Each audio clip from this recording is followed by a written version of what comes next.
Since the old radio days, storytelling has been a big part of the American entertainment culture, but now, thanks to podcasting, it's being used to push commerce and help businesses tell their story. My name is Ryan Gilkerson, lead creative here at Company 119. We're glad you could join us on today's Coffee Cup, and I'd like to introduce you to David Moss, who is Chief Creative Officer at the Front Porch People here in Cleveland, and they are using podcasting to not only tell some great stories about America, but also to help businesses increase their revenue. So, David, we want to thank you for joining us this morning. Good morning. Great to be here. I'm glad you're here, man. The Front Porch People has really cool programming for podcasting, but you're also doing some other things to introduce being able to develop podcasts for businesses as well.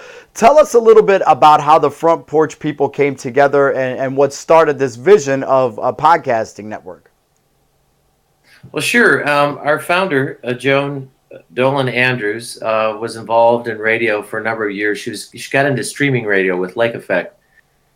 And really a passion of hers was this storytelling, like we've talked, and finding really great, like classic literature, classic film, songs from the Great American Songbook, jazz, and putting together conversations around these, sort of evergreen content. And so our original catalog of shows is focused on that kind of conversation. But what we've quickly discovered in the last 6 to 12 months is that podcasting is a great format for brands to tell their story as well, in a different way. Every brand has a background, has a story. They can talk about product, they can talk about vision. Sure. And not to get off the question, but just the opportunity for a brand to position themselves as a thought leader in their space. Sure. For example, one of our clients, Illumitech, just launched a podcast on advancements in innovation in lighting. I mean, Can you make lighting, LED light, sexy? Right. We're going to try. Right. We're going to try. Well, I think that's it, though. I think there's a passion that these business owners have for their product. How do you help them communicate that passion through this podcast? What role do you guys play in helping for them to get that message out? Well, it's still script to screen. It's still a media production process. Sure. We sit down and we find out, really their goals for this branded content. And then we get down to the business of scripting, or we come back with, 3 or 4 concepts for how we could package the show. And then we really work hard on sort of developing a script framework that they can use from episode to episode. Sure. And the biggest thing we found out is that the dry run. You've got people with a mixed perception on what it takes to produce media. Sure. And they come in, with their eyes all a glitz and a glow, and wow, we're in the studio and we're going to be making records. It's time to do some hip hop. Right. It's none of that. It's really none of that. And so, we got to get them to relax. We got to get them to talk naturally. Sure. You're developing people into hosts and subject matter experts that don't necessarily spend a lot of time behind a microphone. So there's challenges there. We're building a team now. We're just probably doubled in size in our production environment because we really want to have the right kinds of people around these companies so they're comfortable. That's the key. You can't pour a whiskey. Well, you can pour a couple shots of Maker's Mark in the glass. That usually works for me when I'm in the studio. Takes the edge off. But we can't do that at 9 a.m. with our business clients, with our corporate clients. So could understand. We gotta find a way to make them comfortable. Snacks, waters, the craft services, all those things are part of the game. Well, your studio setup that you have is a very comfortable environment. You guys have been working really hard in a redesign at the Front Porch People offices, and your studios are really designed to make people feel at home and feel comfortable. So when people come in and they see that setup, because I would imagine it's very different, like you said, than what they expect. Do they feel at ease? Is it an immediate thing? How long does it take somebody who's never done a podcast before to really get in that comfort zone and give you really good, solid, usable content? I think it's interesting. Some people just have a knack for it. Mm-hmm. They come in and they really hit it on the nose. But what I think is more surprising for people, because generally we give them a little pre-coaching. We'll go to their location. We'll talk about the podcast 101, the do's and don'ts. Sure. But I think the reason you have to do a dry run beyond their comfort level behind the microphone is whether or not the script serves the full series or the full season, however you're packaging it. So we might do 8 to 12 episodes, right? Sure. We find out that they're trying to pack in, going back to Illumitech, we learned a lot as a group. Both teams learned a lot, and sure. Let's not pack in 8 shows into one episode. It's really that'll drive you nuts. People just wonder, why isn't this working? This just doesn't. Well, you really have, if you're doing a 20-minute, 25-minute kind of branded show, mm-hmm. Even a half an hour, when you distill it down to your intro, outro, your mastheads and everything, you have a nugget of 12 minutes. I mean, you don't have a lot of time to actually be talking or interviewing anyone about this particular subject. Sure. So simplifying, distilling information down, that's the biggest challenge. That's bigger than, can I get close enough to the microphone, Right. Absolutely. You guys have had some really cool content on the Front Porch People side of things, outside of the branding that you've got. You've got some awesome new shows. I love the show that's running now, the concept of the show where you're taking new music and hip-hop music and then going back and looking at the artists that they've sampled and where the samples come from. That's such a cool concept. How are you guys continuing to come up with fresh material and new concepts that you want to talk about with your Front Porch People shows? It's great. We have a lot of people approaching us with ideas, so that's one way we can mine content from outside groups. Mm-hmm. We're just building some new models, and actually we're releasing a new imprint called Evergreen Podcasts. Probably a soft launch in September, but what's happening is we find that people want to collaborate and sort of coalesce around a publishing channel. Sure. So, we just acquired one of the largest motocross podcasts in the country called Pit Pass Moto, and they'll be one of our marquee, podcasts out of the gate on Evergreen.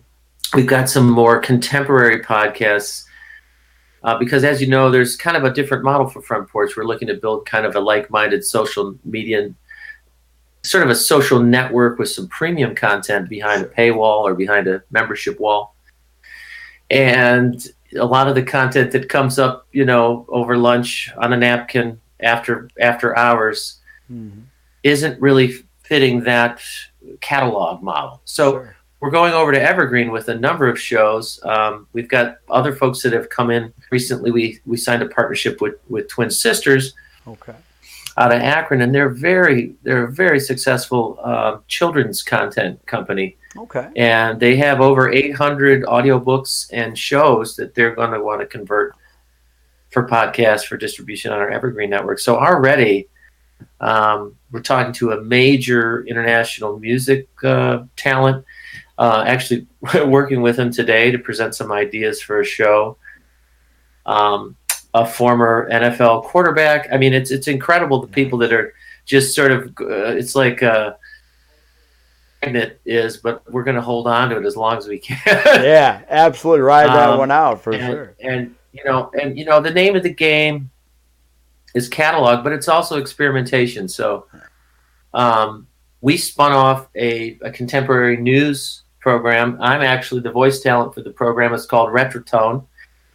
And we start recording again tomorrow. We're going to record 4 episodes and build it up together into some kind of crowd-funded program in September.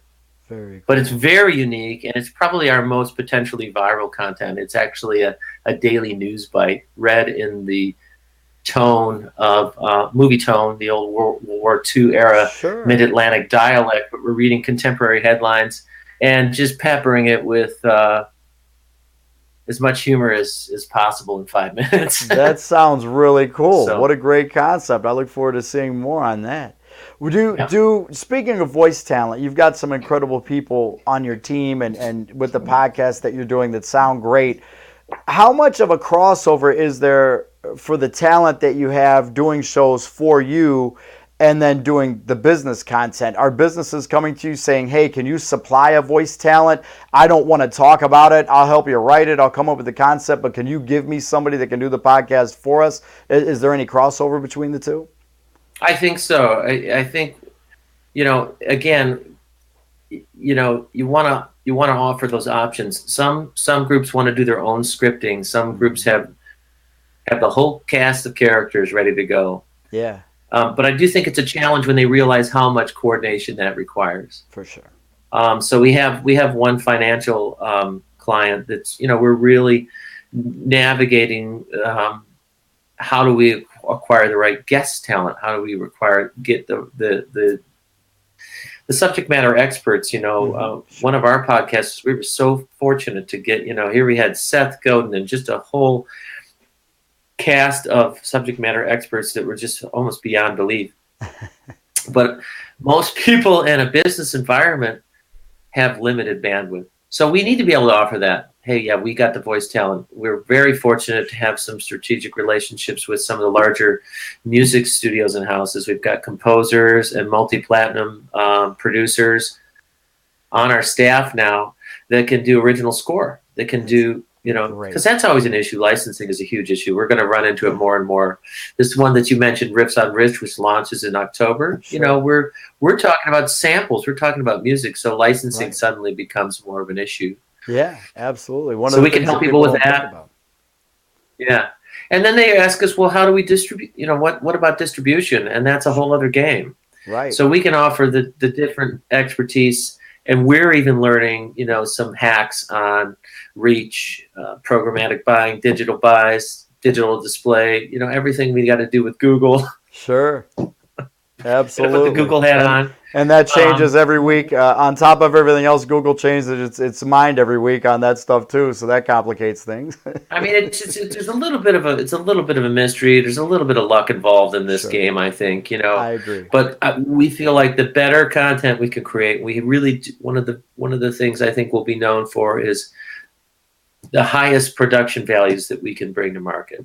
Absolutely. So everything sounds great. When you guys put it out, your podcast sounds so great when they get done. The value is there for production. Certainly. Yeah, that's, we can't all be NPR, but we sure can strive for that quality. There you go. Absolutely. Well, David, where can people, obviously frontporchpeople.com is out there. Where else? What's the best way to follow you on social media? Well, I think if one of the challenges I've inherited, I've been on board for 12 months, is that Front Porch. If you Google Front Porch, there's a lot of other front porches out there. People must love the concept of the front porch. We got to get back to it, right? Yeah. But I think a good place to start though is the frontporchpeople.com. All of our major channels where you can find all the podcasts there that we currently produce. You can listen to them right there at the site. But then all of our social media channels and all of our streaming, some people like to listen on Stitcher. A lot of people on iTunes, Google Play, you name it. We're on all of the major networks, wherever you can listen to podcasts. So. Perfect. Well, David, I want to... Oh, go ahead. I'm sorry. Oh, that's all right. It's so awkward looking at yourself on these things. I don't know where I'm supposed to look half the time. How many times have I done this? I still don't know where to look. I look like Shifty McGee, man. I'm just shifting around. They make it easy for me, David. I have one camera in front of me that I look at the whole time. So mine's I've got too many screens or something. Well, David, I want to thank you so much for taking the time to meet with us. I love what you guys are doing. Folks, listen, go to frontporchpeople.com and check out some of the podcasts. Like David was saying, the production value is great. Stay tuned for Evergreen Podcasts. We're really excited about that new channel. It's gonna be great. We'll let them know when it's ready. David, thanks for joining us today. Yeah. All right. So Peace. there you have it. Thanks to David Moss and the Front Porch People. You just learned more about podcasting for business before you finish your first cup of coffee than your competition will all day. Thanks for joining us. We appreciate you.